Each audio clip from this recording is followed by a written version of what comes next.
बिस्मिल्लाहिर्रहमानिर्रहीम। 4 चीज़ों के ऊपर मैं बात करना चाहता हूँ। सबसे पहले कि जबकि मेरे पैर पे स्वेलिंग है, उसके बावजूद क्योंकि अदालत ने तलब किया है, मैं ये बताना चाहता हूँ कि हम अपनी अदालतों का एहतराम करते हैं। जो ये दूसरे नहीं जो कि सारा वक्त अगर फ़ैसला इनके लिए ना आए तो ये हर किस्म का ज़लील हरकतें करते हैं, प्रोपेगेंडा करते हैं जजेस के ख़िलाफ़। दूसरी चीज़, मैंने 3 दिन पहले लाहौर हाई कोर्ट को मैंने वाज़े कहा है कि 2 दफ़ा मुझे कत्ल करने की कोशिश की है, ये जिसको हम डर्टी हैरी कहते हैं। एक दफ़ा वज़ीराबाद, उसकी JIT की जो सारी फाइंडिंग्स थी उनको इसकी वजह से सैबोटाज किया गया क्योंकि फाइंडिंग्स इसी की तरफ जानी थी।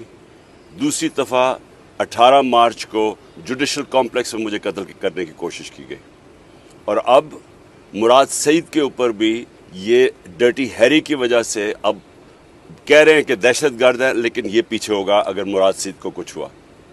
तो मैं ये वाज़े करना चाहता हूँ कि अगर मुझे कुछ हुआ, इसके पीछे ये होगा डर्टी हैरी, और कोई दहशतगर्द नहीं, कोई और ये जो बताते हैं कि जी इनकी कोई बैरूनी एजेंसी से ख़तरा है, मुझे